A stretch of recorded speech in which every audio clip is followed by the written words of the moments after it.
What's up, y'all? Jared Sandler here for today's pregame news and notes. The Rangers and Angels getting set for the finale of this three-game set in the rubber game after the Rangers won last night. We're going to talk about Joey Gallo here in a little bit and do another little dive into some things that he's done and maybe some things he can do to build on yesterday's success.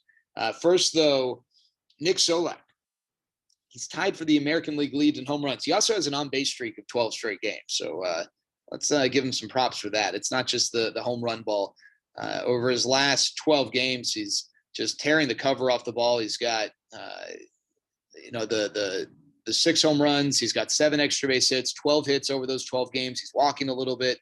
One of the things Chris Woodward talked about was the angle of his swing, and that when he came to the Rangers, he had a very steep swing, which has allowed him to not only have the success against the elevated pitch, which he's really always been able to hit, but also the pitch down in the zone. His numbers down in the zone are better this year so far than they've ever been in his career. And it was a major weakness. He kind of turned it into something that wasn't a weakness, but wasn't a strength, not quite neutral, maybe a step below neutrality.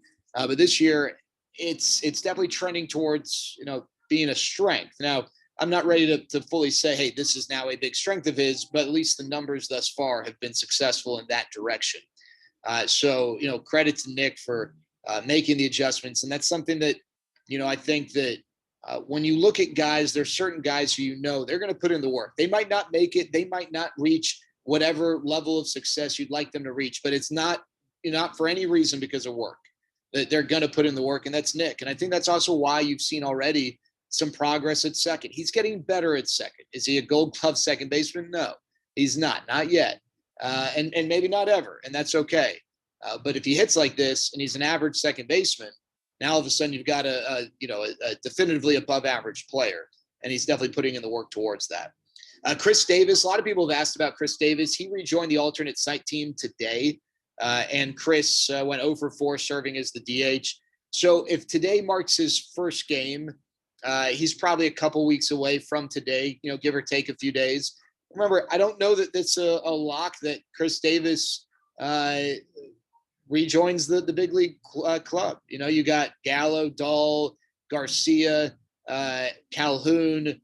Those guys are occupying predominantly your outfield spots in your DH spot. And maybe Chris Davis has a role off the bench. Maybe that's what it is. But it's not like he's going to come here and now all of a sudden be an everyday player. He's going to have to earn those opportunities. All right, Joey Gallo. Let's quickly talk about Joey. So 23 straight games on base. Yesterday he walked and homered, so he got the best of both. He's got a 1-game home run streak. Hopefully he can make that 2. One area, we talked about, I tweeted this yesterday. We talked about in the video his first pitch swinging, his first pitch aggression. Yesterday, he homered on the first pitch. I'm not saying it was because we talked about in the video. If I had those sorts of powers, then that'd be pretty sweet. But I wonder if that's something we're going to see more of, and something I'm going to track over the next few days is, Joey's early at-bat aggression. And, it's tough to just throw a blanket over that discussion and look at each at bat and say, well, he swung at the first pitch this at bat, but not this one and that one, because you got to look at where the pitch is. All right. If Joey gets a pitch in the dirt and he doesn't swing, he shouldn't be that shouldn't be considered as the same as if he doesn't swing at a pitch that's right down the middle, first pitch. So, you really have to look at it granularly, but that's something I think that might work to his benefit from getting back into a slugging rhythm, and that's swinging to the first pitch. He did that yesterday, hit the home run. I'm curious to see how he fares against Alex Cobb tonight. Cobb throws a split finger changeup. The split finger version of the changeup is his changeup that's been a big part of his career. Not a lot of guys throw the splitter. We talked about this with Shohei Ohtani. There is no one who in the pitch tracking era has thrown a splitter at a higher rate than Alex Cobb among starting pitchers. He throws his splitter this year around 45% of the time. All the others who have thrown that pitch more frequently are or were relievers.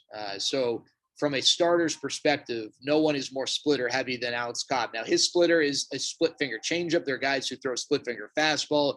His is more the change of pace variety. he's a guy who seems to always give the Rangers fits. He's not having a great year this year, but we'll see if the Rangers can maybe break their Alex Cobb spell, because it does seem like he's had a ton of success against the Rangers. All right, that's going to do it here today. We will continue to monitor the Joey Gallo stuff, and I'll try and keep you updated on that. If you guys have any questions, anything you want me to address. Oh, my one little Major League thing.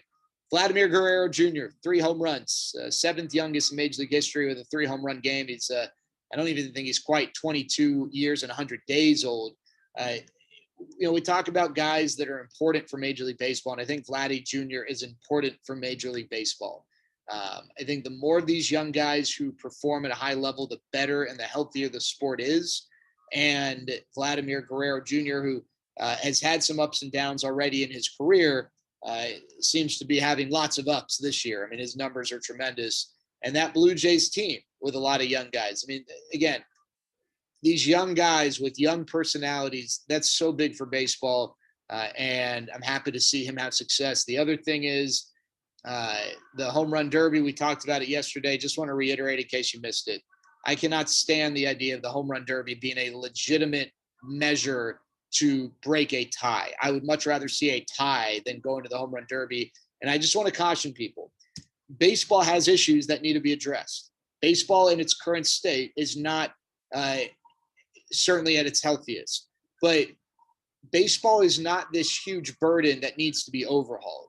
All right, there are some changes here, a tweak here, but I worry about the overcorrection where we take, the game is here and we want the game to go here, but we make rules that overcorrect and take the game from here now to here. That's what we don't want, and something worth monitoring. All right, that's our pregame news and notes. We'll do it again tomorrow.